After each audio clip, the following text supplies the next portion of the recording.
Hello, good evening, everyone. Please take your seats. We're about to begin.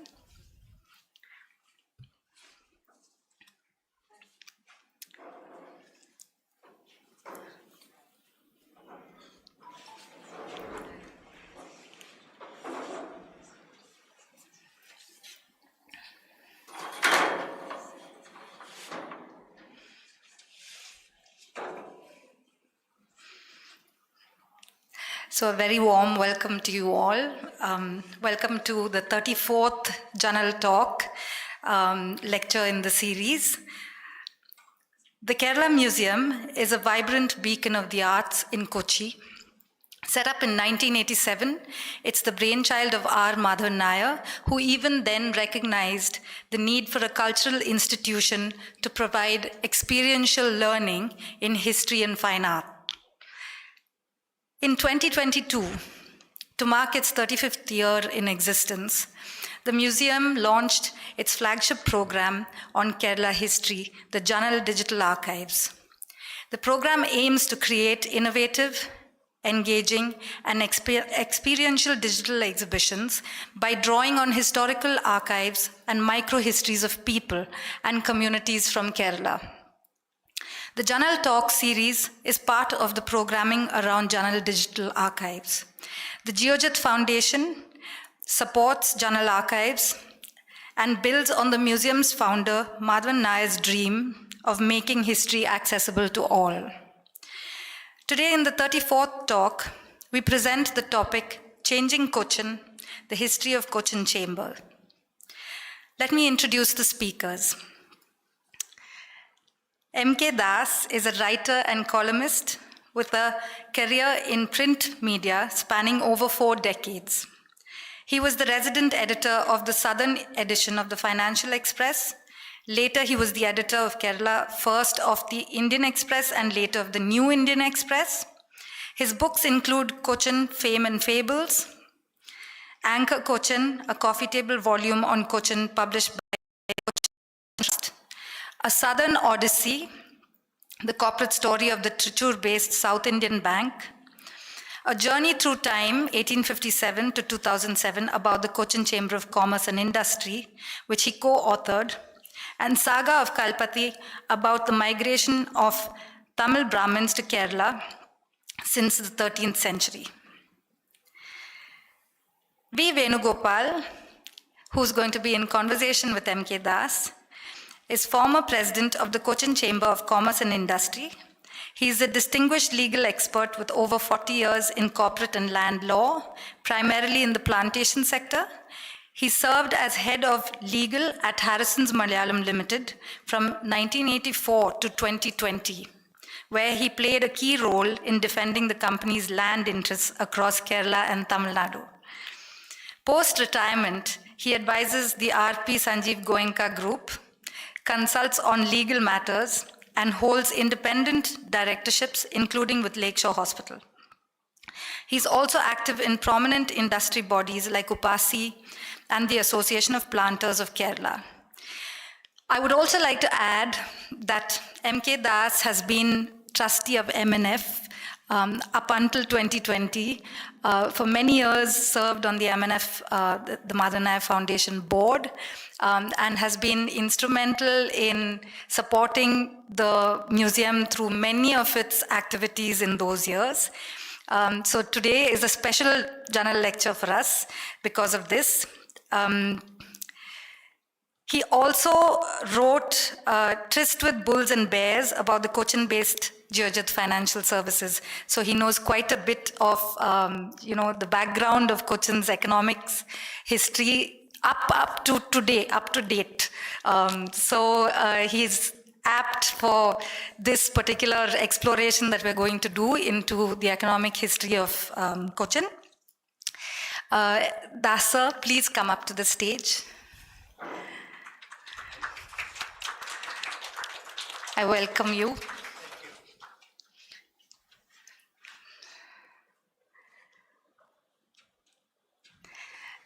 And Venu sir also, please come up.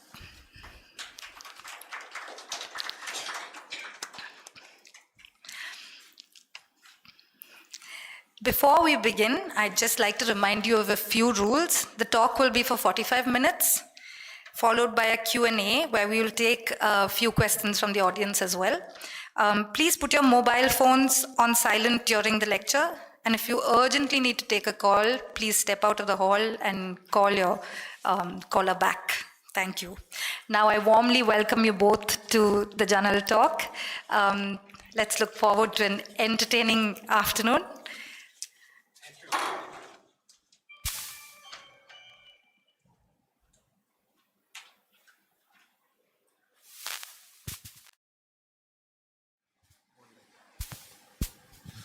Thank you, Aditi. As she mentioned, I was very much part of this, of MNF for a long time. And at a certain stage, oldies like us decided to step down, to give way for youngsters. Arguably, it was a wise decision because the last couple of years witnessed a tremendous change in the activities of the foundation, for which I think the one person who deserves an applause is Aditi. I certainly look forward to an interesting discussion with Venugopal. Before I start, one thing I must thank the foundation for having given me a chance for this, and Venu, with whom I had known earlier. In fact, on a couple of occasions when I was writing this book, I did go to him, and to my regret, I could not use one photograph which he gave it to me of Parambali Nagar of 1908. It was a beautiful sketch where, as a young child, I have seen that, and we could have seen innumerable water bodies all over. So what is now considered to be the Greater Kailash of Kochi was at one time was a marshy land, and how it looked like. I begged of my publishers to get it published. They tried their best, but couldn't get the reproduction well. So thank you, Uno, for that help. So on to you now. Good evening to all. First of all, let me thank Kerala Museum and especially Aditi for inviting me to the session and the general talk series. Only thing is that when my friend Apu suggested my name, he called me and asked for this session. I was wondering why me, because I'm neither a historian and I'm a lazy reader also.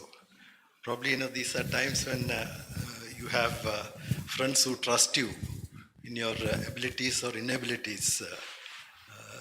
Having said that, I've gone through Mr. Das's book many times. I made some notes also. As I mentioned, I'm not a historian, so I thought I should make some notes to remember things. But this initiative of Kerala Museum, certainly it's a great, I should appreciate that, Aditi and Kerala Museum, and they deserve a bigger round of applause actually. Thank you so much for having this, you're roping in good speakers and you're having good sessions. Thank you for organizing this, Aditi. With that, let us start with a short presentation on Cochin Chamber, because Cochin Chamber has always been associated with the development and activities of Cochin, the history of Cochin. This is the Chamber office. Can we move on? These are the chamber was first established in the year 1857. It is one of the oldest chambers in the country, and we are one of the promoter chambers of Ashocham. It was formed by a group of British men, and the exports from Cochin have put it there, coconut oil, copra, quarry on, things like that. And with this, when the chamber came in, the steamer agents came, the agencies came, the developments in the shipping area was, prompted by the chamber. Next slide. The original rules of the chamber was adopted in the first AGM, which was held in 58. In fact, when I was the president of the chamber, I was the president of the chamber from 18 to 20. I used to ask the chamber secretary, what is the proof that it was in 1857. I've got a couple of pictures on that, which I'll show you actually. So it is to create camaraderie and to bring in records, information, facilitate measurement, weighment, to address the grievances of the members. Next one. So these are things which we'll be touching upon during the conversation. These things, the development of the port and the chamber role in that, and what lobbies the chamber did and things like that. Next one. Even these are the initiatives of the chamber, which we'll be touching upon during the discussions. And even in the CIAL establishment of the Cochin International Airport, in fact, last week only I found that the chamber secretary was telling me that chamber is still a shareholder of Cochin CIAL. We have the share certificates with us.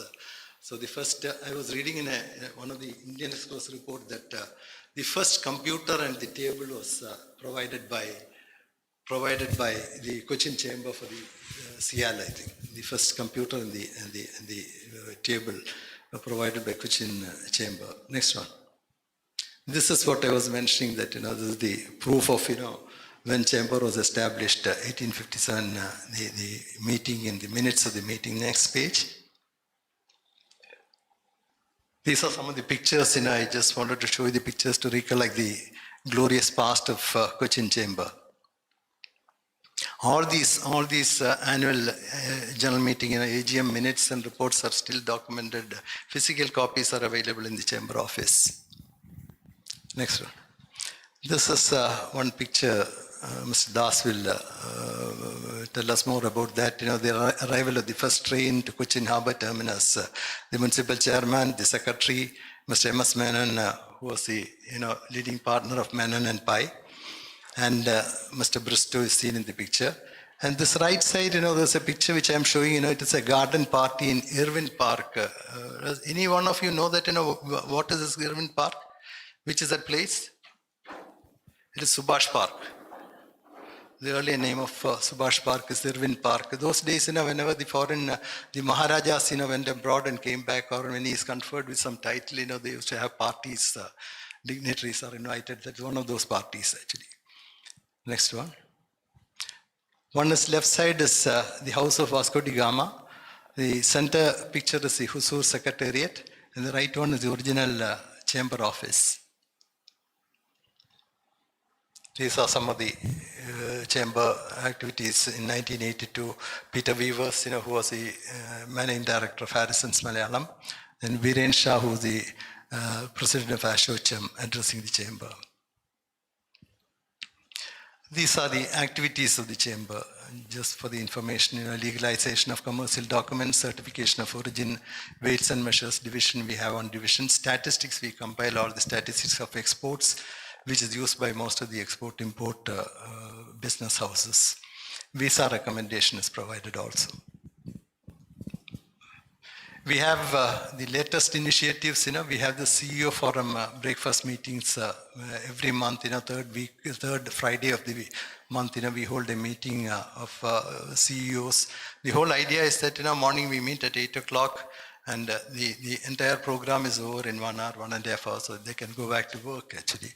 The next is the Abdul Kalam Memorial Lecture Series. Every year we hold one lecture of people who are associated with Dr. Kalam or who has worked with Dr. Kalam. And the post-budget analysis, which is a major attraction of many of the people of the business community in Cochin. The latest initiative is India Forward Series talks. Eminent speakers have addressed us, Jairam Ramesh, Nitin Gadkari, Subbarao. Many eminent speakers have come and addressed us. Then we also have training programs to improve and retool executives and managers. Next one. These are some of the pictures of the AGMs, the 1972 AGM by the Chief Minister Achyuta Menon, 2017 Chamber Day address by the Vice President of India, 150th year Dr. Kalam was with us. Then in 2022 we had the Honorable Governor. These are the souvenirs. The first one is co-authored by A Journey Through Time, Mr. Das and Mr. V.N. Venugopal. We brought out 2 further souvenirs subsequently also. And next one is the map which Mr. Das was mentioning about. If you see, most of these I don't know whether you'll be able to make out that island portion and Ernakulam side of it. And if you go closer, you can find out that most of these areas are reported as usually flooded from June to January. And this is a 1913 map which was prepared by the Surveyor General of India. And this collection of maps, we have it in Harrison's Malayalam, almost 50, 60 pages like this actually, the entire South India. Entire South India is shown in these maps. One portion of the Ernakulam area, which I've taken, what you see as the metropolitan city of Cochin is all flooded. And this particular area of Perumbadappu Nagar. This portion, the other side is Vaikam and all. This is where the Pokali cultivation was first introduced by the Konkanis. In fact, historically, if you go to the documents, show that the Cochin Maharaja invited Konkanis from Konkan. They were already coming in batches, but they were experts in Pokali cultivation, as in Trichur. And this was where it was popularly undertaken in those days. Now, what I found interesting is that, even those days in 1913, how did they find the contours and prepare a map like this? Amazing. It's quite amazing. Actually. And if you see the real photograph that Bruno has it. The contours are there actually, the elevations and depressions and all those are shown in that maps actually. It is wonderful preparation actually. And hundreds of water bodies. Where they have disappeared now, nobody knows about. Today you have all the technologies. Yes, but, those days, without all those things, people had to walk around actually all these areas. With that, the presentation part is over. Let us retain this slide actually. Let me start with Cochin. Because you have mentioned in your book, Cochin. The trigger started from 1341 onwards. That is the tsunami which destroyed the Musaris port, and what was before 1341? Can you give some brief idea about what was Cochin before that? Is it a fishing village? Before Cochin, before the tsunami, the coastline was the present Kakinad, and it went up to the Punitura and Udayamperur. In fact, one of the earliest mention of that particular coastline was in the book of Megasthenes, who was in the Mauryan period. He doesn't mention Kochi at all. He mentions Punitura and Udayamperur in a slightly different manner. Kochi was under the water at that time. If you can imagine, if Kakinada was the coastline, the rest of it is all add-on after the tsunami, which destroyed Musaris. And in fact, as mentioned in my book, the turning point was the tsunami of 1342, which created a huge mud banks along with that, which provided, and there were a lot of islets, fishing islets. It was nothing more than swampy, messy fishing islets of about nearly a dozen. Okay. Musaris was completely destroyed. Absolutely. And then they were essentially that. I drew a comparison. In fact, one of the reasons why I took up this project was before that, when I was editing the coffee table book for the Port Trust, we found a tremendous dearth of information, total information about Kochi as such. We used to get bits and pieces from various books, Achyuta Menon's, or various British writers and authors. There was no one book where you can get a comprehensive picture of what happened. Around that time, a friend of mine had written a book on Bombay called the Mumbai Fables. Now, Bombay, like Cochin, was a cluster of fishing villages of about a dozen or so. And it slowly emerged over a period of time, largely because of the business activities of those Parsis and Jews who were exporting opium from there. So out of one commodity, Bombay was made. So that, and it is a lateral, geographically lateral sense. So that gave me an idea of how Kochi was. Kochi also, like Bombay, was a cluster of villages, and it emerged out of that situation by one commodity, which is the spices. So I put together, and that was the beginning of my interest in Kochi. Now, out of the first attempt, nobody knows when actually the first attempt was made to develop Kochi into what it is today. I suppose when the actual historical evidence is available only from the time of Portuguese. So before that, we have to depend on legends, folklore, and what the old-timers might say or might not say. So the real story of Kochi can be traced to Portuguese. It was the Portuguese who got settled down in Fort Kochi. 1500. They came earlier to that in Calicut and came to here. So history begins actually, recorded history I mean, started from the 1500s. And Vasco da Gama came. Vasco da Gama. And then Cabral is the first man who put in documented what he could see, and from there we started. So the Portuguese coming to Cochin, is it for the spice trade, or because what I read But from your book is that spice trade, well before the Portuguese came, the Arabs were there, the Chinese were there. The whole lot of that, they have traced the history of how it all started, how the Arabs came from Missouri, where they had concentrated, to Cochin for two reasons.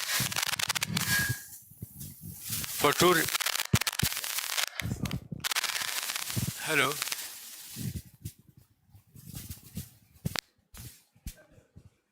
Huh? we can. Can? Yeah. So, so the Arabs came, So what did I? Then the Gabriel also. Before that, the Arabs and the Chinese came. The history started moving from there. Now, the latest book of William Dalrymple says there is a tremendous amount, even during well before the Arabs and the Chinese came, there was a tremendous export-import trade from the west coast of India, especially Malabar, to the Arabian countries. And it goes on to explain how people from all these areas had migrated, and they found archaeological proofs of people having settled down in as far as Egypt, and much portion of what is today called Iraq or in Iran. But the spice trade started in Cochin only from the Portuguese. Before Portuguese, Chinese and Arabs came. Portuguese actually, as a trade, organized trading activity, it started with Portugal, but I think organizationally it was perfected by the Dutch. Okay. That's how I trace the story.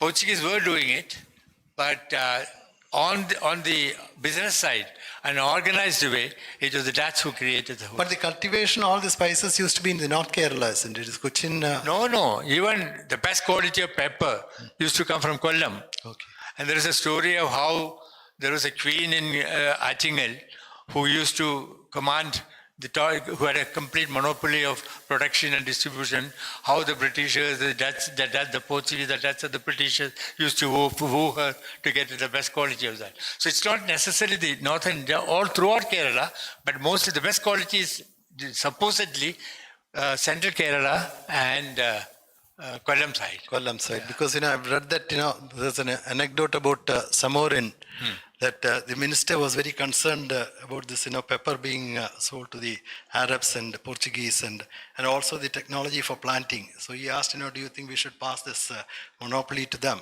So he said, the Samorin's reply was, they can only take the pepper from here. They cannot take the Tiruvadira Nyatuela from here. That's the time when the pepper is planted, when you have the intermittent rains. And so the Nyatuela cannot be taken from here. They can only take the pepper from here. But now the Vietnamese have proved that they can also take the Nyatuela. They have outbeaten us in pepper. So that's an old story now. Yes. The other thing you mentioned about a library, Portuguese library, was it in Fort Cochin, or you said it is the largest and the best in Asia?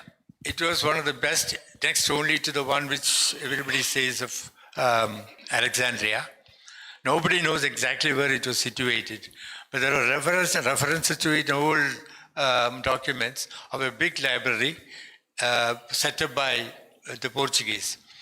And when the Dutch came, they destroyed whatever the Portuguese has done, including the library.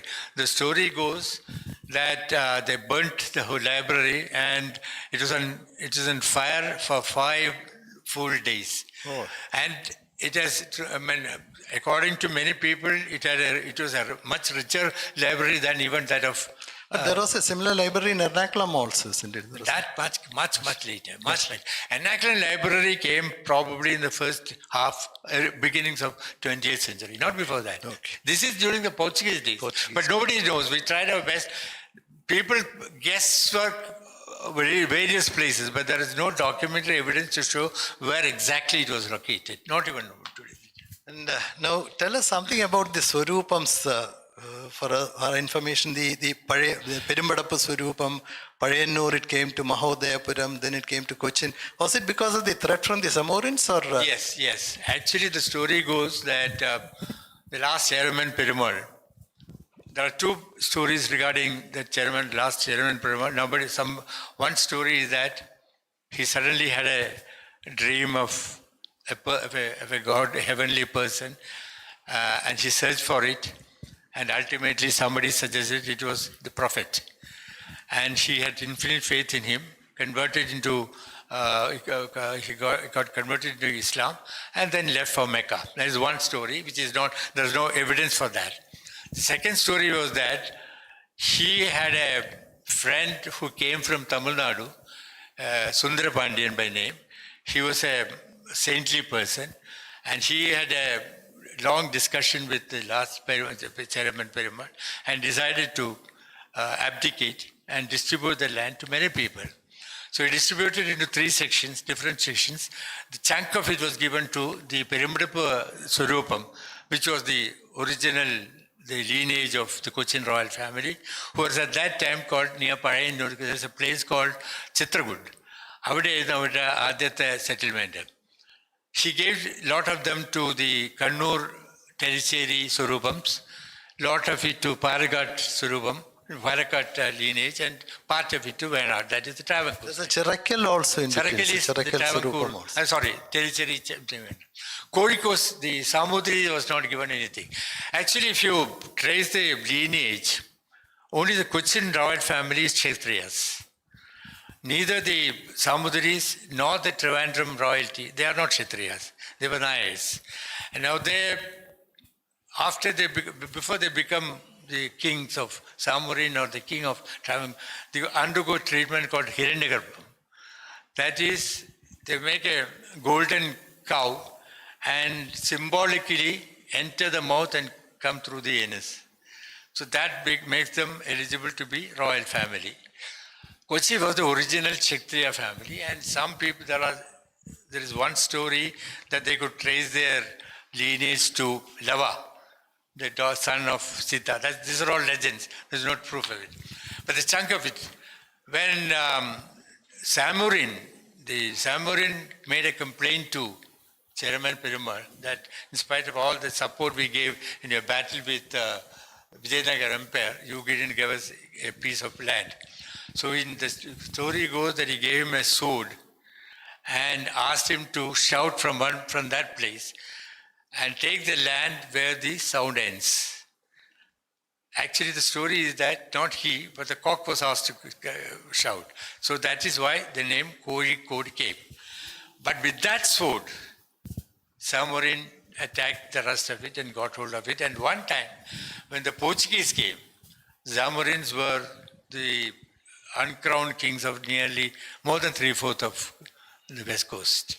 Just to summarize, the Portuguese came. After the Portuguese, there was the Dutch came, and then the British reign came. In between the Dutch and the British, the Mysore Sultans also. Sultans also came. Now, I think to my understanding, both the Dutch and the Portuguese were birds of passage. Though they turned themselves to be birds of prey, that is another story. But essentially, they had no idea, I think, of settling down, colonizing the whole thing, and ruling the country. It was the British who came with that main idea. So that is one of the reasons why, after defeating Dutch in the battle of after the Battle of War, whatever, they decided. Kolachel was Dutch. Kolachel, incidentally, as I mentioned, Kolachel was where the Dutch army was defeated by the Travancore Maharaja. And that was the first time in history that an Asian power defeating a European power. World historians only talk about the defeat of Russia by Japan in 1905. But this happened much earlier than that, but which is not recorded either by international historians or even by local historians. To my knowledge, the first person who really brought it out and what it meant in terms of history and the growth of Kerala was the Sardar K. M. Panikkar. In fact, if you ask me, of the many books on history of Kerala, I would easily pick K. M. Panikkar's as the most authoritative, interpretative, and meaningful history.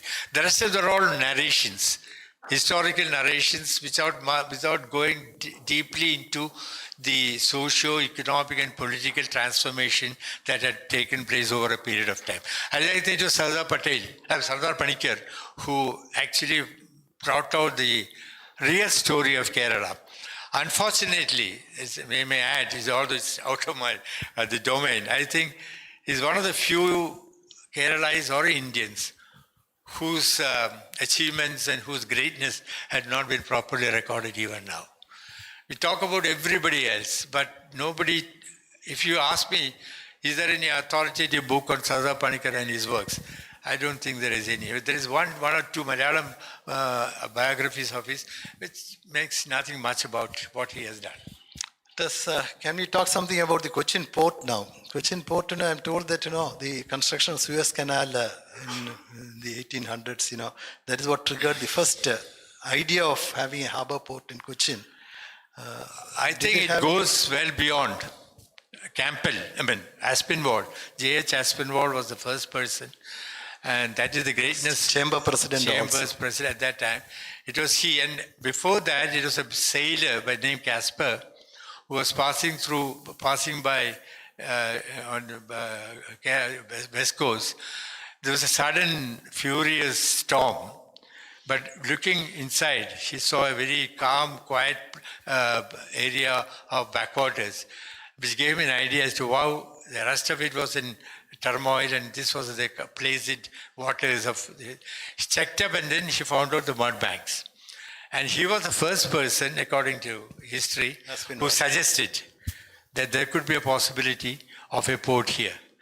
And from there, the chamber took advantage of it, and the rest of it has recorded history. It's interesting to note that, chamber even offered a higher wharfage to be paid, if the funding is not required. They were prepared to fund it also. As in the case of many, the chamber's role in 3 major projects, which were the game changers for Kochi, had not been properly recorded. One, of course, is the Cochin Port, the railway, and the electricity. And I think the part played by chamber was much higher, much more dynamic and impressive in the case of the railways than in the port. The port, essentially, everybody had accepted the importance of the port and the need for the port. The only people who objected to having a port here was the Travancore Palace and the Madras provincial government. That is because of business reasons. Territorial business possibilities and what have you.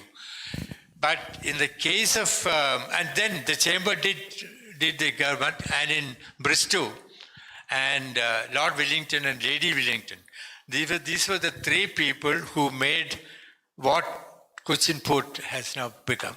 But for the 3, I don't think anybody. And if you do, I have traced the whole history of how the Madras government and Travancore and the local, some of their surrogates tried to sabotage the creation of the port, and how these 3, Bristow, Lady Wellington and Lord Wellington, fought against it, and ably headed by Campbell.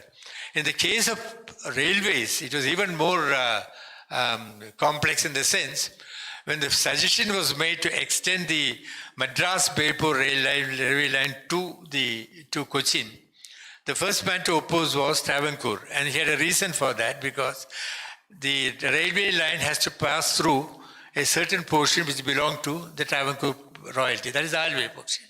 Alway, Periyar and Edappally was at that time. Incidentally, in between, let me also ask you, how come this Alway and, a portion of tail-like portion, became Travancore and, That was the prize Cochin pirates to Cochin royalty gave for his help to fight against Zamorin. As in lieu of that, Perumbadappu, Adapulli and Alvi was given to the, always used to wonder why this. yeah, only small cracks of it. So it was Travancore's interest was Travancore Maharaja, ably aided by the then Diwan Madhav Rao, T. Madhav Rao. They had an interest in hastening the work of Trivandrum Tinaveli block. They wanted that to be taken up first and not this one, and they raised lots of objection. To the extent that Madhav Rao wrote a 14-page memorandum to the governor of Madras, asking him why the Southern Railway connecting Shorur to, at that time originally it was up to Trichur, which was later extended to Ernakulam, why it should not be taken up. And there was no immediate response. When Aspinwall came to know of it, he rebutted point by point by point and wrote back a 14-page letter, memorandum, and submitted to it. And it's a war of letters, ultimately, because of the power of his argument and the power of the issues that he raised. According to, I have not been able to trace the letter. I tried my best with the chamber. They don't have a letter of that, the original letter of Aspinwall. Aspinwall proved how a port in Kochi could help economically Travancore and Malabar. How it could be the gateway, and he titled it Gateway to South India. And it was one of the most powerful letters according to but I have not read the original letter. So, and similarly, the railway land would not have come about but for the campaign done by Chamber. So also, electricity by, if you talk in terms of the labours lost, I think these are the two in which the Chamber played a tremendous. And at one point when they were running short of money for the port, Chamber even made an offer that we will additional funding of port dues. Yes, you can increase the port dues. You can 1 anna per ton. And we can raise funds for you in case of shortages and all. So that kind of assistance or offer can hardly be imagined in the present situation. You don't find that kind of farsightedness Absolutely. in today's rulers or the governance, because you're seeing the port developing and the trade is going to increase, the business is going to increase. They obviously they had a purpose of offering this higher wharfage and. I was telling Venu that it's time that Chamber digitalize. If you read the annual reports of the Chamber from 1857 to 2011, I think I read. After that I went. That shows the history of Kerala. Not Cochin alone. Let me ask. It was treasure house of information and the kind of documents they have kept. And the concern, it's not merely the business concern I'm worried about. I was impressed. It's not merely the business. How they preserved ecology, climate change, flora and fauna. You take anything. There's an incident which I mentioned in my introduction to the book on Journey Through Time. The Jacobite sect in Fort Kochi, at one time, they wanted to put up a church. Mind you, it was the British period.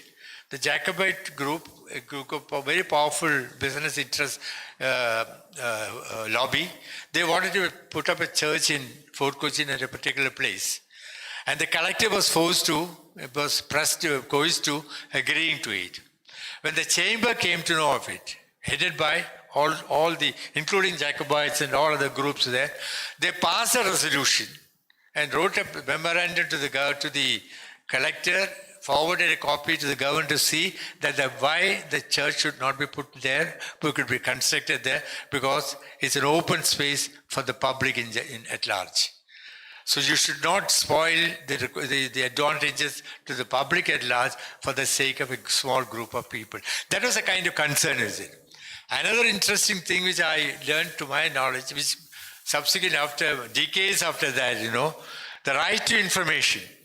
The right to information was first approved, conceived, discussed, approved, sealed by the Chamber. When they, in a notification, they said, any editor or his representative in Cochin can come and verify our records for any information. I don't think, and it took us how many? I think the Right to Information Bill was passed about a couple of years back. So the kind of vision that they had, I'm not closing my eyes to many other things they did, but when it comes to, even in the case of Chamber, one negative aspect which I could think of while going through the whole history of it was when the fourth stage was to be conceived and They objected to that.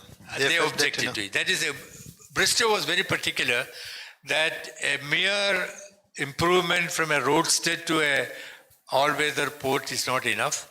We should think ahead of 100 years more ahead. And then he conceived the fourth stage. The third stage was over in 1929. And then he came out with the fourth stage, where he had conceived warehouses, wharf, supporting systems, connection with the mainland and Matanjeri and all. The first one to oppose what? The Chamber. Was it because of the economic constraints and I was told, there is no proof, but some of the documents and some of the stories I have heard was that many of the members of the chamber was running lightages. So they were worried about losing that money. They objected it. Bristow had no hesitation. He overruled everybody, went to Madras, sought the help support of Lord Wellington also. And I'm sure all of you know how much the Wellington 750 acres of land are creating a all-weather deep water port. It then cost 200 lakhs, 2 crores, out of which 110 lakhs was for the fourth stage. So imagine if we were to construct a port of this time, how many zeros we'll have to add to this? And what kind of port we have to? Yeah, for your information, the total cost of the Cochin port was less than 300 lakhs. According to Bristow's book, 200, but I find that you are 3. But the fourth stage cost only 110 lakhs. So that was the kind of it. And I think I should imagine the main reason for keeping the costs at that level was none other than Bristow. And I've given at least half a dozen instances where demands for more fund allocations made, how Bristow resisted it and how he got over it. And this, to support this, they also engaged a consulting firm called John Wolf Barry and Partners. That was well before that. For the fourth stage. Fourth stage is before that. Before that. And it's a creation, and it's a tragedy that a man like him had not been. I'll come to that. Actually, since you spoke about Cochin Chamber, I always used to wonder what was the need for this a chamber in 1857. Always, today you have every residents association, every small auto rickshaw, this thing, everybody has got an association. But in 1857, was it for a collective bargaining, or is it? I even think that the Britishers were a little insecure, because the Dutch were there, Portuguese were there, all traders were there. So probably they wanted a unity among themselves, or is it? I have my own feelings that all the claim of camaraderie and other information gathering is all for public consumption. Essentially, for that you can have a Cochin club. No. They had a European club at that time, but still. But they needed a lobbying for something, because although Kochi was not all that economically great at that time, it had a vibrant economic system at that time. And for that, the credit should, if you follow the Cochin history thoroughly, the man who turned the fortunes of Cochin state was none other than Shakranambaran, Ramavarma, who ruled over 1771 to 1805. He was a very powerful, very brutal, inhuman, but he is a man who laid the foundation for economic, everything about it. And it was his time. You will imagine, I'm talking about the 18th century, when the concept of public exhibitions for locally manufactured goods was unheard of. When he knew that the fundraising was a problem to finance the local entrepreneurs, he innovated a novel idea of anybody wanting to start an industry must invest 1 rupee with in the government treasury for about a couple of months, after which he could take 100 to 200 rupees of money fund to start a company. Then he found out even that was not enough. He brought people, moneylenders from Madras, from nearby Madras, brought them to Trichur and asked them to train the local people on money lending on condition that they will not charge usurious rates. But it was he who actually, and long before we thought about the improvement of the subaltern groups in society, he was the first man to recruit non-Nayars, who were supposed to be the quote-unquote the valiant soldiers of Kerala. He was the first man to recruit the people for the subaltern groups. He was the first man to introduce spy system to fight against piracy, local violence and local trouble. And for all these things, he cut across all communities, everything. And by the time he took over, when he took over Cochin, it was an absolutely thoroughly broken state, security-wise, economic-wise, politically, socially. If one man turned around the whole fortune of this over a period of nearly, long before he became a Maharaja, he was ruling. He was the power behind the throne, actually. But he became a king in 71 to 1805. My point I'm driving is by the time the Britishers came, Kochi has emerged as one of the best governed states, but still governmental control, which meant effectively royal control and his surrogates. There were problems. So I think the British were wise enough to say that collective bargaining was better than individual bargaining. And that was the beginning of the story. And if you find out, the first chamber in India was, I think, Bengal chamber. Bengal, Bombay and Bombay Madras. came 1836, 1836. Madras came 1836. Bengal came in 1933. Now, interestingly, one of the first recommendations of the Madras chamber was to have a port in Madras. And then followed by a railway line connecting Madras to Kerala, nearby Kerala. And that ditto happened when the Cochin Chamber of Commerce. So there is two similarity with these two chambers. When you talked about this, the railway line from Shornur to Cochin, your book mentions that many stages they didn't have funds, and at some point of time even the Maharaja had to take out his personal wealth and that was to the end of it, because the original estimate was about 50 lakhs. And even lesser than that. Original estimate was, is it 50 lakhs? 50 lakhs was for a short, but a narrow gauge. Then they converted it to broad gauge later. But the cost overrun broad gauge came later. Largely because the bridge over the Periyar took a lot of money to Germany. And then when they found, first the Maharaja floated bonds. And when that was not enough, at a certain stage, even that was not available, he appealed to the provincial, to this Madras province. They didn't give.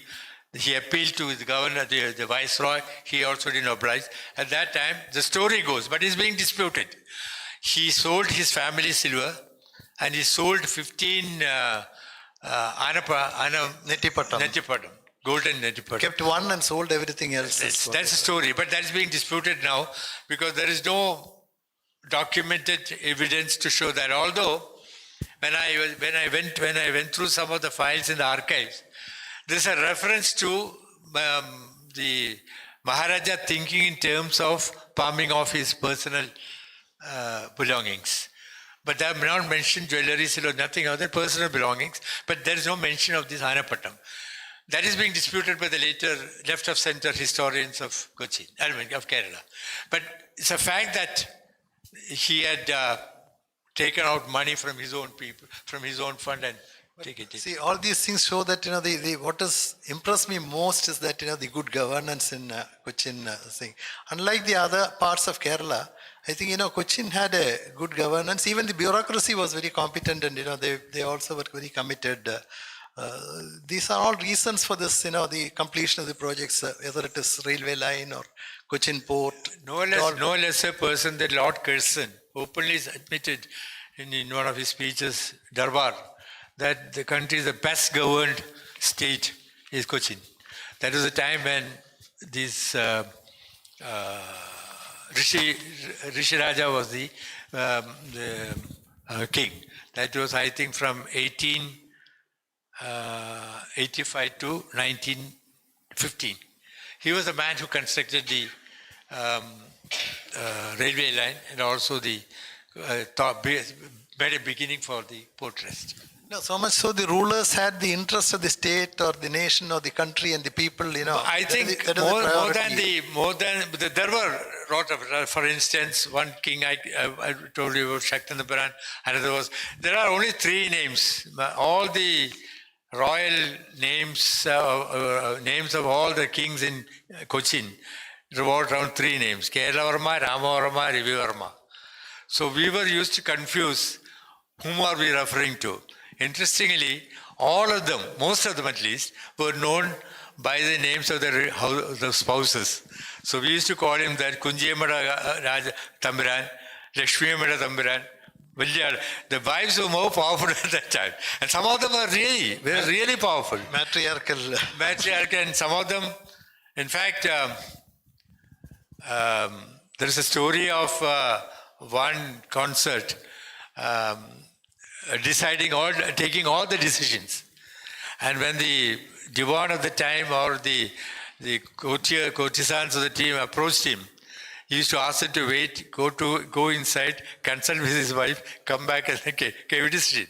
But she was also a very powerful lady. But point is, they had the benefit of extremely talented Diwans. Right from Monroe. Shetty and It was Colonel James Monroe, Richard Monroe, who laid the foundation for what later came to be called the strong administration of Cochin. It was Monroe. Monroe was followed by Shankaravaryar, his two sons, Shetty, and then some outside Malayalis also. Shanmugam Shetty and Shanmugam Shetty was there, and Banerjee. The Banerjee Road is named after him. A lot of them were really remarkable people. But of the 47 or 49 Diwans, I think there were only hardly about 4 or 5 locals. They were all imported from either Madras or the Europeans. But how come none of these roads are named after the Maharajas? It's all Diwans, Shanmugam Road. Shanmugam Road was constructed by Shanmugam Chetty at that time when he was the Diwan. And the Cochin Maharaja at that time was the Dharma Chakravarti, was called the Chauvarati Putta Tamrana Paraya. His period was known to be the golden age of Cochin. And even at the time of war, that was he ruled during the Second World War. Cochin relatively didn't have the poverty or even for problems of rations or anything like that because of his immigrant. Shetty was a man responsible. So he had the privilege of a team of good Diwans supported by the Shankaravarya and his two sons were the Diwans. So probably, which I have described, that is the first dynastic rule in India. They ruled 47 years. Between the father and the two sons ruled Cochin 47 years. Whether they had the benefit of it, some people say yes. You also mentioned about some black sheep in between some Diwans. Diwans. A lot of them. Macaulay was the worst resident of the whole lot. Because Macaulay was not, his factotum was one, Kunjigishamenan. Between them, they ruled and spoiled the treasury to a great extent. So there are both sides. But by and large, I think we were benefited by very benign Maharajas, ably supported by dynamic bureaucrats. So to summarize, it's the railway, the Cochin port, and the electricity. These are the major factors in transformation of Cochin to what it is today, actually. So, in fact, since you mentioned, talked a lot about Bristow, I personally feel that his efforts have not been recognized, or he has not been properly. Am I right, or? It is recognized in the museum in a framed photograph, and one of the bylines in Fort Kochi is named after him. This is what I have heard. I have seen. I have not seen anything else other We than have the that. Bristow Which Road, is, Bristow Road in Ireland. I think he deserved much better. I mean, there are so many other instances of people who brought about total revolution, transformation in the country's economy, not being properly. I used to have written several times, we are pleaded several times, the first man in India to deserve Bharat Ratna was none other than V.A. Kurian, Amol Kurian. What contribution he has made? What has been done for him? Very true. Very true. So many such instances of great men not being given recognized. And then instead you give Bharat Ratna to people who have done nothing. Like, So, I mean, he's in among that group.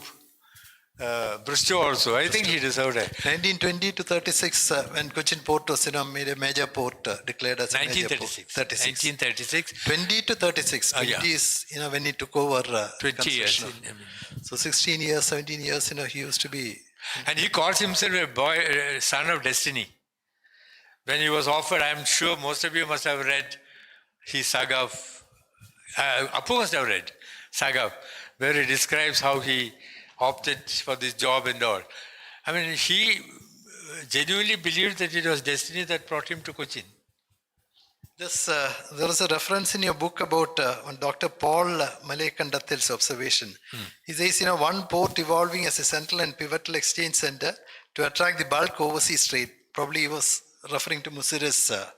And while the other ports to depend on them by converting them into its feeding satellite units or as its minor distributing centers. Don't you think, is it the same concept which is talked about in Vizhinjam now? I don't think. A major port and feeder ports. I don't think.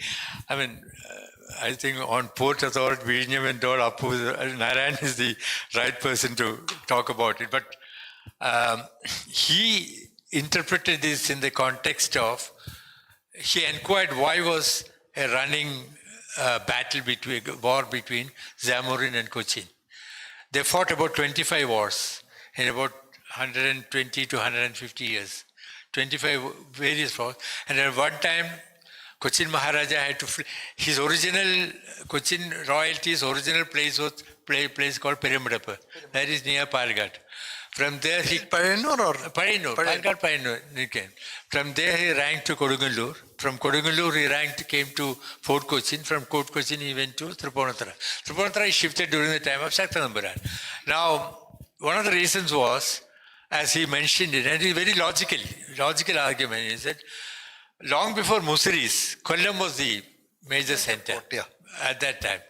And then when Muziris came, the entire thing shifted.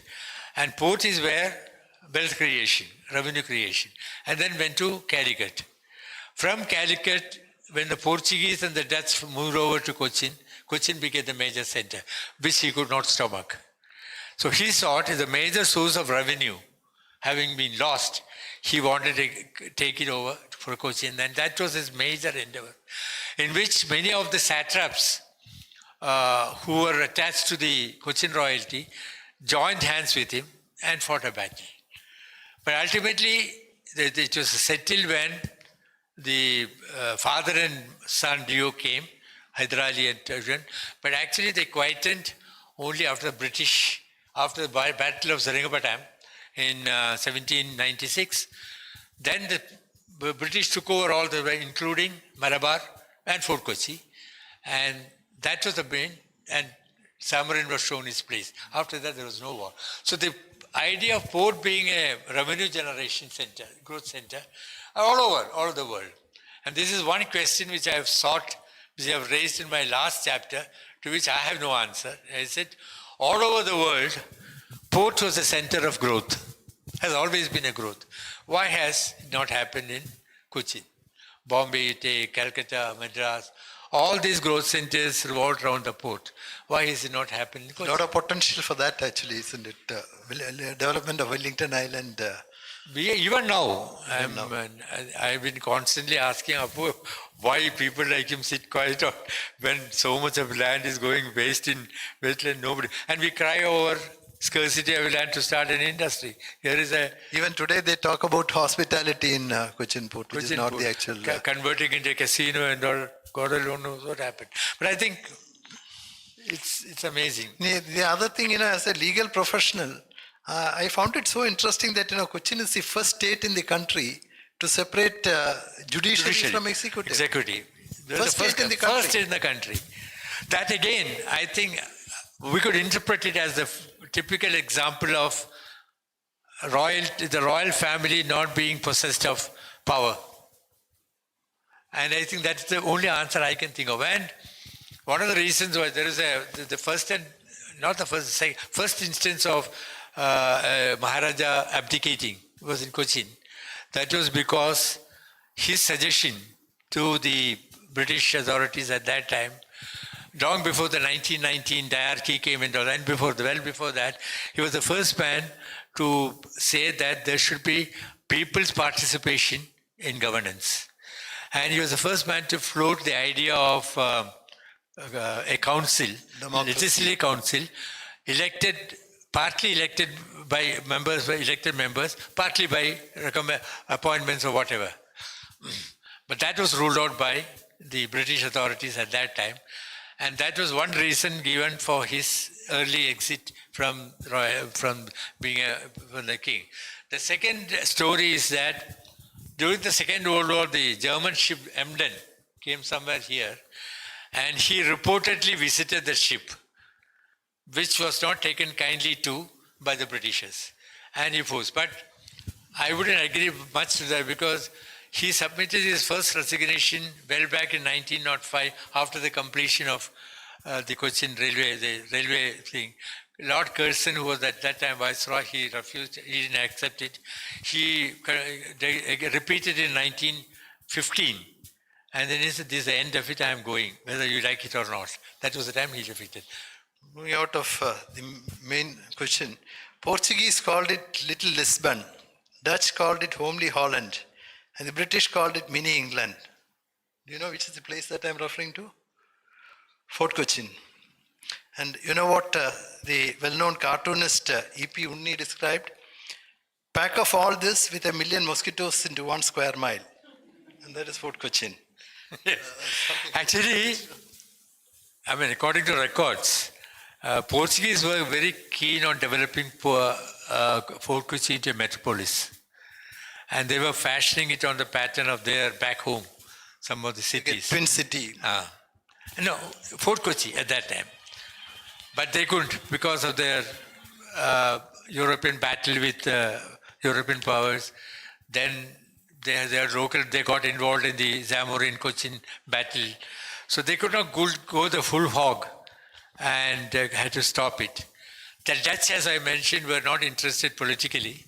They were most interested in business and commerce and things like that, for which they sided with the British, actually, who really wanted to stay put and do whatever they could. Now, you had also mentioned about some tunnels, Portuguese. That is that the both Portuguese and Dutch had created the tunnels to escape in the event of an emergency. Somewhere in the Bishop's House. Bishop's House, there is still there. That is closed now. But the RDO office, there is a tunnel from there to the sea. And that is where there was an attempt when Colonel Macaulay was the resident here, and he was occupying that place. Veeratambi Dalava and Paryathachen, who was the Prime Minister of Kochi at that time, they joined hands and attacked the British fort in Port Kochi and surrounded the RTO building where Macaulay was living. Macaulay knew that the only way to escape from her was through the tunnel. He went through the tunnel. There was a boat waiting for him, escaped to a ship which was coming with army from Tellicherry. And that army came and defeated Veeratambi Dalava and Paryathachen, got arrested both of them. And that's the story again.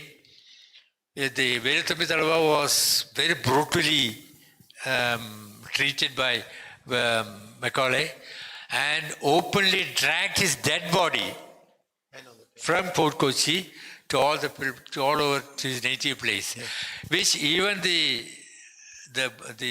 none of the British officers, Mannadi.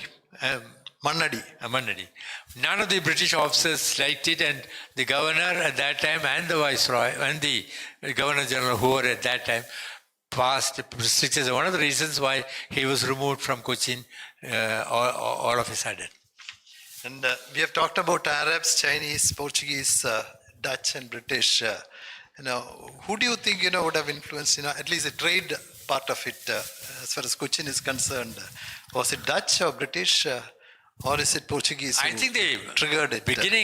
Trigger was of course Portuguese to my mind. They triggered, but built up over a period by time. And I always maintain that, like Bombay, if there is one place, there are only a couple of places in India where you have such a huge variety of communities living in total harmony. One is, of course, Cochin. Bombay, it was at one time, not now. I think one of the reasons why as a class Keralais can pride themselves being above communal feelings is the contribution of our Matanjeri.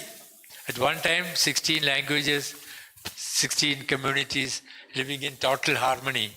I mean, that's something unheard of in history. Infrastructure is just, again, British, isn't it? Because no, I think infrastructure, yes, in a way, British. But the railway line and port. The first road, as I mentioned, Shankaravariya was the first Diwan who focused on infrastructure. Chittoor Road was made for the Maharaja to go to the temple. But that was a side story, sub-story, or you can call it. But he did a lot of things. He constructed roads, he constructed inland navigation, a lot of things. Period, and he was the first man to switch over to hasten the speed from inland transportation to surface transportation. He was the first man to do that. So infrastructure also they have done enormously. From the economic side? Who? The economic side, is the British or the Dutch? I think the Dutch started it. I think, say, for instance, even the Portuguese started, it helped us switch over to more systematic cultivation of coconut and paddy. But I think it was the Dutch who formalized it and put it on slate. Dutch introduced many other agro products here. Coir manufacturing, indigo. They brought people from Tamil Nadu and helped us in all this. British built on it. And I think if you ask me, the British gave us systems and procedures and went about business like thoroughly than the Dutch. Maybe one of the reasons why, because they had a longer vision, unlike the Portuguese and the Dutch. Any discussion on Cochin cannot be complete without mentioning about Jews, isn't it? Can you talk a little about their role in Cochin and They were totally devoted to Maharajas. And I think the entire Jewish life revolved around the Dutch and the royal family. And that is one of the reasons why the integration of states was announced. There was a celebrated Jewish leader called A.B. Salem. I still remember he had converted our Rajendra Maidan into Hyde Park of Cochin. Every day, evening, he used to come and we used to call it the Kocha, Salem Kochada Mountain. He used to give lectures. The Dutch was so loyal, and it was mutual. The Dutch helped the royalty also helped Dutch. Both ways it was. Because on many occasions when the Cochin treasury ran out of funds, it was the Jews who funded them at the time. They were the traders or mostly? Traders. And then the Jews were the first to oppose the integration of states. And when the independence was declared, they formed a party and fought for independent Cochin state. And on the day of August 15, 1947, they held a procession in Fort Kochi and Matanjeri, handful of them, about 50 or 60 or less than 100 people, asking for grant of statehood for Kochi. I see. Not integration with at Travancore at all. But they knew they were fighting. The entire population was against it. So, now if you go through the book, your book, this one thing I find missing is, there's no mention about individuals and families of Cochin. There are certain families and individuals who have played a major role in the transformation or supported the Maharaja. So, is there any reason for that? Is there a sequel for the book, second edition coming? Well, it's a miss. It's not a miss. It's a deliberate miss. In the sense, many people, when I was researching for this book, many people suggested innumerable families, individuals, institutions, incidents, which all gone to the making of modern Kochi. But my impression, my feeling was, and which I discussed with many of my those who helped me write this book, was once you branch to that area, it becomes an encyclopedia. It doesn't become a readable history, number one. Number two, my main interest was, my main focus was in tracing the growth of Kochi historically, plus the growth of a modern Kochi, which meant administrative reforms. Administrative reforms, political reforms, added by being factored into the history of Cochin. That was my idea. Now, in view of the public demand, wherever I go, I'm asked the same question: why have you ignored them? So, more by compulsion than by choice, we have started a sequel to it, to this book, with the help of a couple of my old colleagues. 3 of us have joined hands. People like Sohan and P.N. Venugopal and other people have promised help with them. So we are doing a sequel in which we will concentrate on three factors: historical places, which are archival and which lend themselves to anecdotes, stories, and which can add to the history. Individuals and families and institutions. That institutions will also, individuals also will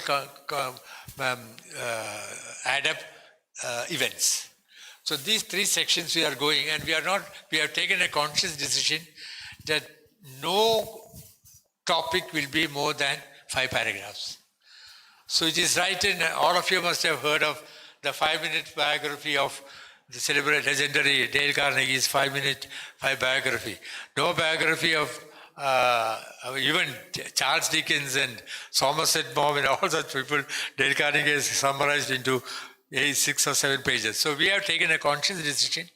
We will select all these, but not all of them, because for instance, between Mattancheri and Fort Kochi, there are 200 historical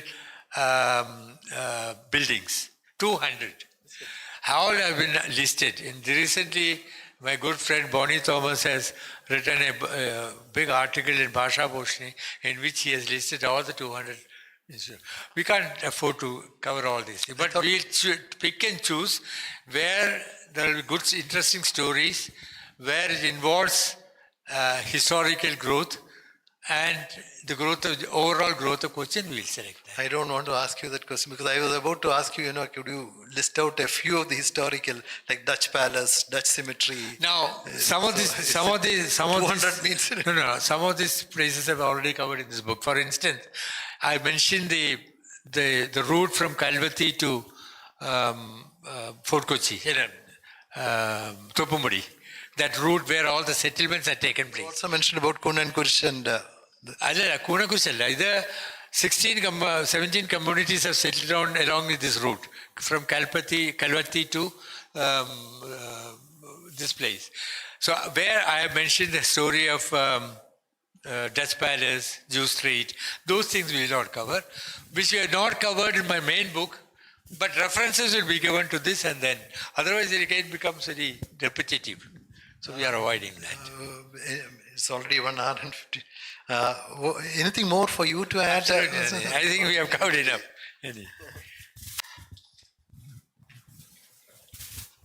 Thank you both. Before we get into the ending vote of thanks and all of that, I'm going to quickly open the questions up for the audience to ask you. And there are quite a few very steeped in Cochin history people here, so they're going to ask you questions. Please be ready to answer them.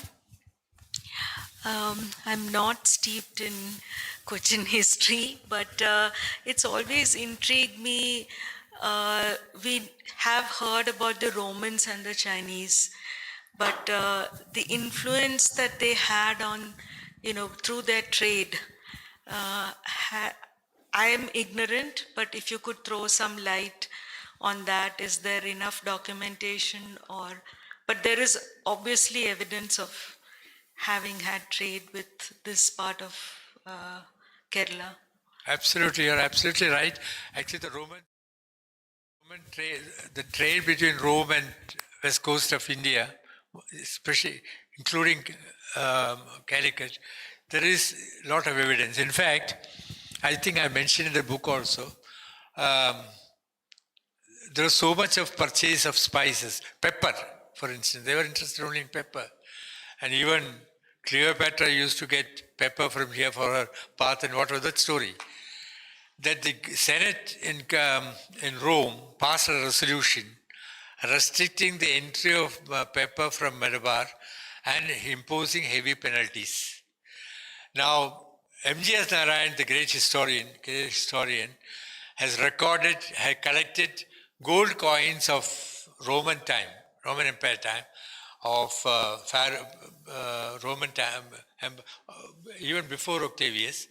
He has collected, and he has brought out, he says, all the names of the Roman emperors could be gathered from the coins he has collected from and near Palghat, between Palghat and Coimbatore. That is the place where he get. Now, William Dalrymple, in his latest book, The Golden Road, he identifies the amount of gold that has been transported here, amount of trade, West Coast. He talks generally about West Coast, but there is enough mention about Malabar also. This is a thriving Roman time and all. But they were traders.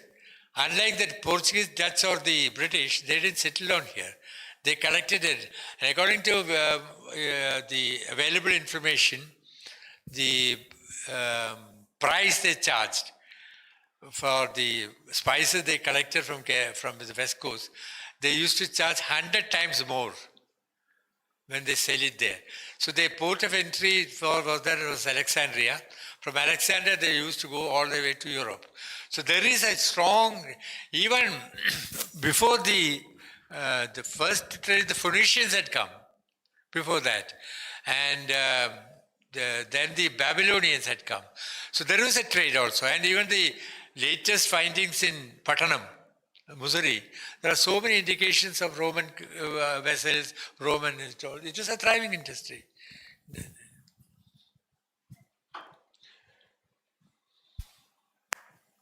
Mike.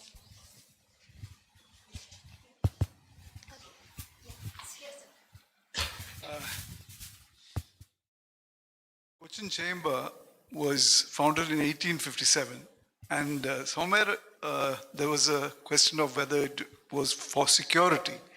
I'm wondering whether there's a connect between the First War of Independence, 1857, and the British ganging together to... Absolutely.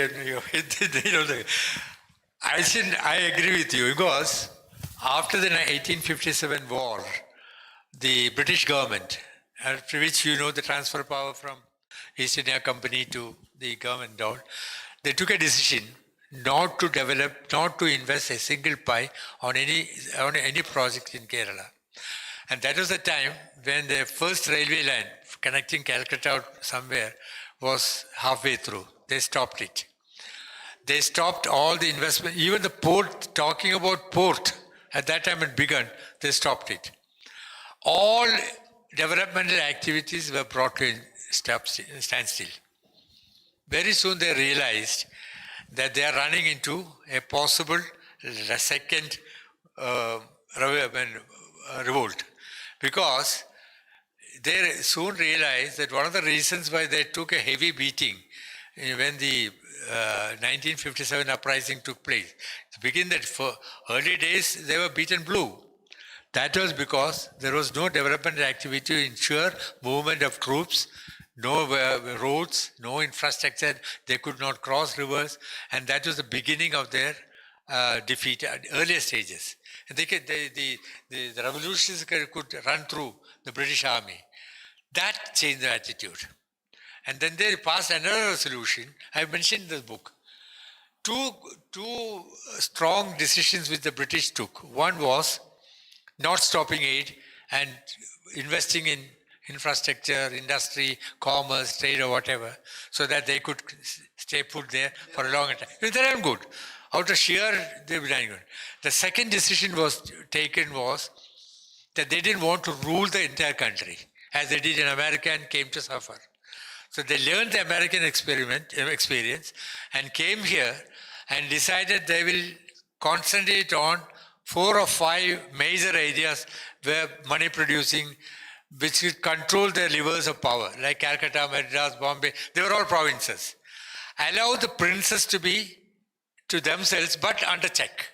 And that is how they appointed residents, diwans, the entire bureaucracy and all those things. These two decisions, in fact, there is an interesting book, I'm sure you must have, John Kay has written a book on India, where he explains why the British, what lessons British learned from the American experience, and what changes they made in here. And they were successful, because the provinces, they were at their control, and the princes were all their surrogates, nothing more than that. Naam ke vaste. So they reigned and ruled indirectly and directly. That's it.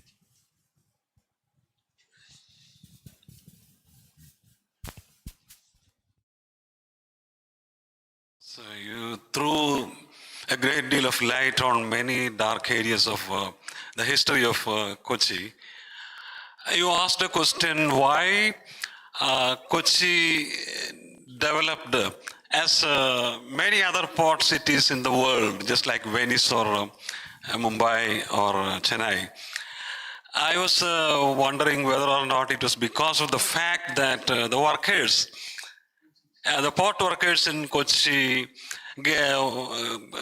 was getting organized around the ideas of communism from early 1900s. And I think there was a great deal of bargaining, much more than what was just and reasonable. And at the same time, when the bureaucracy changed from the British to Keralites, corruption, I think, grew up. And I was wondering whether or not these are the two, and these workers were bargaining too much, and the trade union leaders also were becoming more and more corrupt. And are these two reasons why there was not much growth in Kochi as in other port cities in the world? I'm happy that you asked this question. I'm sure my friend Appu will not agree with me. That's a different story. I have a feeling that labor is more sinned against than sinning in Kerala.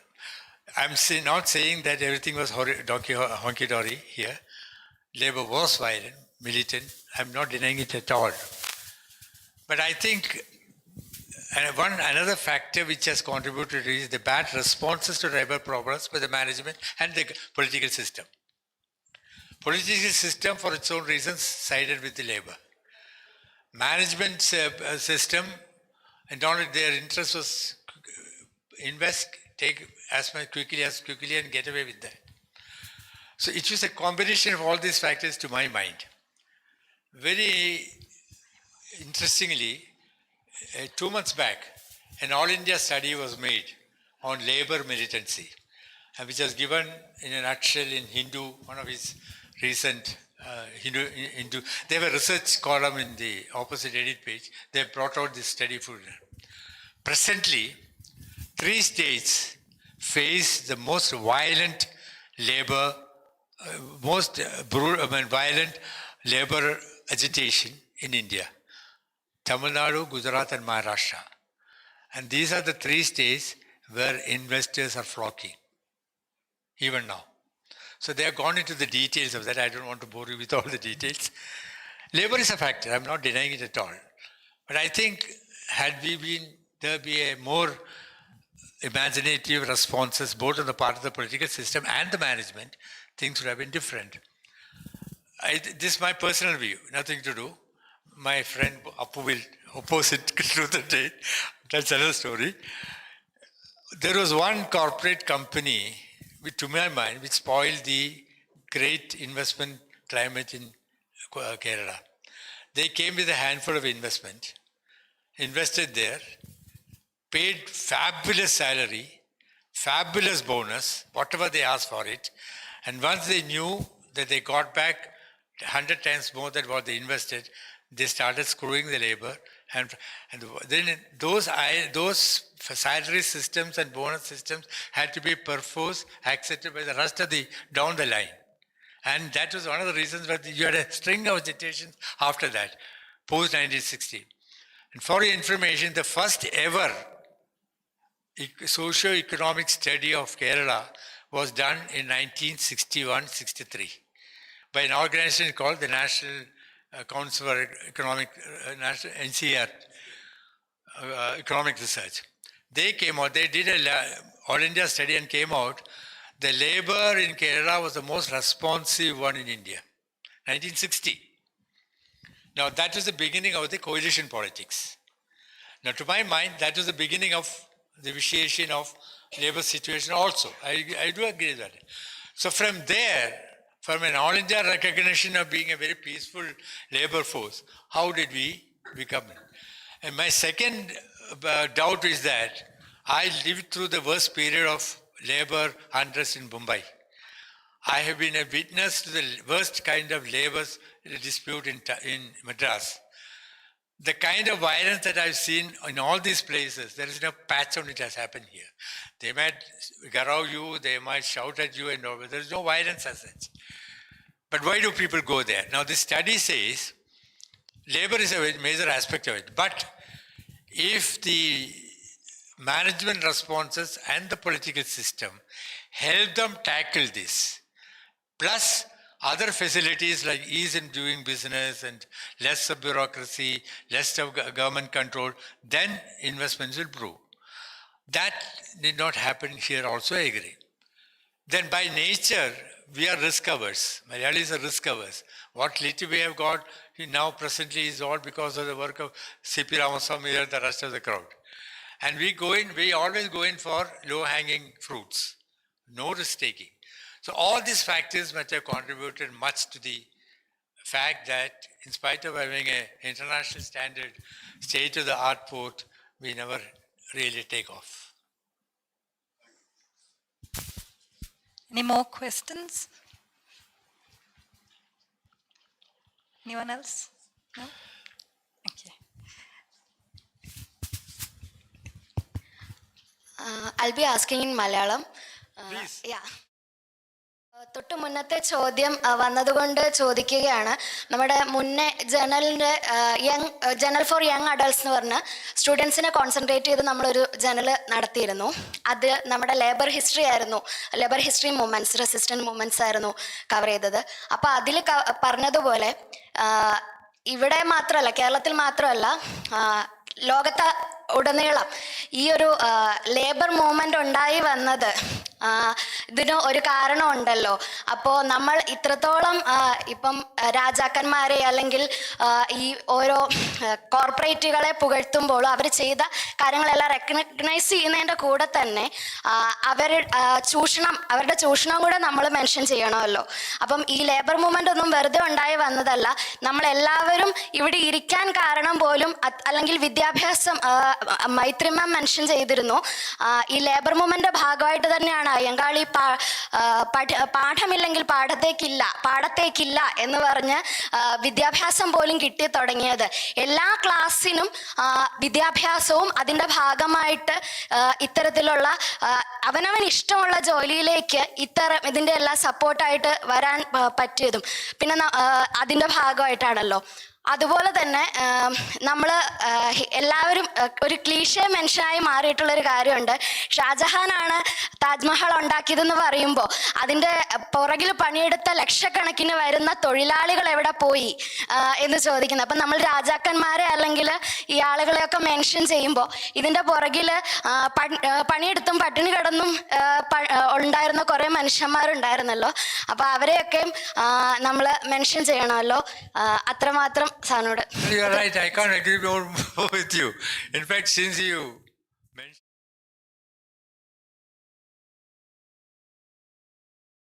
and somebody asked Kushi, what is your reaction to it? It's a monument of medieval slavery. That is how he described. You're right. And I fully agree with you, but for the trade union movement and all, the kind of harmony, social harmony was ever possible. And if today the labor and management could talk on equal terms, I have no illusions about it. I fully agree with you on that. But the point is that at some stage, two things have to my mind, two things happened in Kerala. One was the too much of attack on anything that feared to replace labor. Now all the left government, the Marxists themselves say that what they did earlier was wrong, but it's too late now.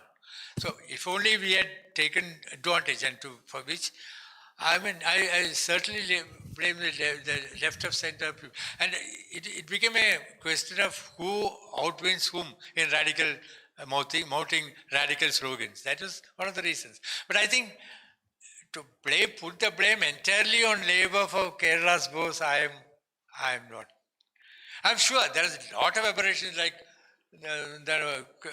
no kukuli, all these are there. I'm not denying that. But I think we could have handled it.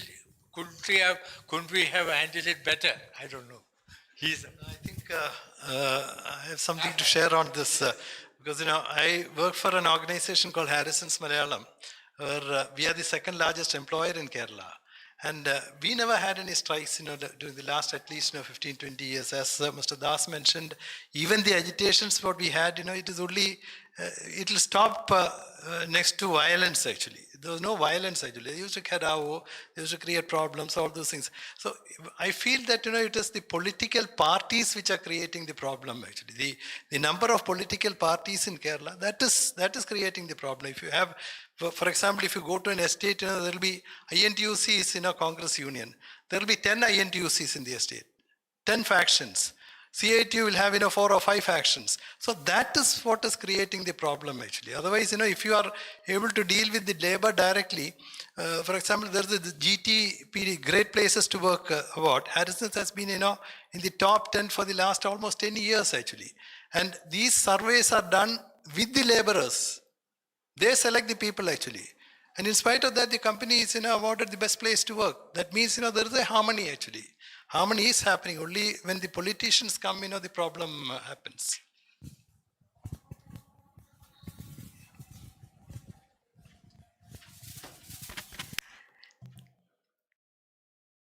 I think on that note, you're live on YouTube. I wanted to remind you before you say anything more. And so traditionally we end with just a few questions and then cut the live feed. And then if anyone really wants to get more into the discussion, you can always approach these two gentlemen here. As many of you know, the past journal talks, this season especially, have been extensive explorations into the subaltern history of Kerala, contemporary Kerala, looking at the oppressed and the marginalized. And this talk was particularly curated as part of the series of journal lectures to bring out the difference in tonality of history when we look at history from the point of view of the dominant majority. So, yeah, so a big thank you to you both for bringing that contrast, especially to the journal lectures. For us, for the team especially, it's been a big learning digging into Kerala's past in such a way, because just to approach history like this, where we're also looking at micro histories and not only at far sweeping, kind of someone with so much power that they did so much or were able to mobilize so much. We've also looked at other kinds of small, so when we were talking, especially when you were speaking about looking at the key people who have made Cochin, for example. There are the key people, and then there are also many others. So one of the things we've been doing at Janal is to bring out all of those smaller efforts as well. So from indigenous funding methods to far-reaching vision that we've seen such organizations like the Chamber who brought development, we are so happy to have brought one of these, a contrast to Janal's signature style today.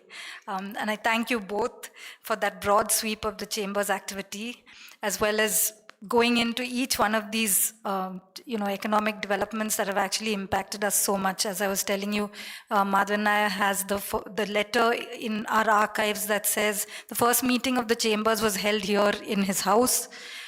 Sorry, not the first meeting of the Chambers, the first meeting of CIAL was held here, and there's a letter that says that let's have this meeting to construct this aerodrome in Cochin because we want to be able to conduct business with the rest of the world. And so that's so interesting to actually know. The other thing that came out of our creating that exhibition on why the museum happened was I spent 3 days in the Chamber's office looking through the crumbling annual reports. Every paper I pulled out was, just cracking up in my hands. But I did manage to photograph quite a bit, especially the ones on the development of the seafood industry in Kerala. And so that became something very important even for our exhibition on why the founder was able to actually put aside this big chunk of money to create a museum and an art space like this.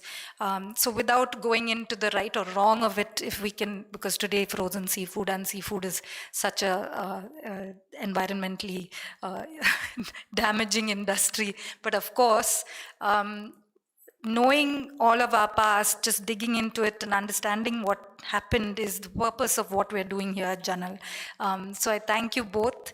Thank you, Das sir, for years with MNF as well as today's enlightening talk. And as we said, we might do a series, we might do a few more on other areas of expertise so that we can, do 2 or 3 extensions of this talk as well. Thank you, Venu sir, for, so enthusiastically actually saying yes. The minute we asked him, he said, yes, I'm sure I can do this. In fact, I saw this book and I'm very interested in actually engaging with this conversation. So thank you both so much. Thank you all for coming today.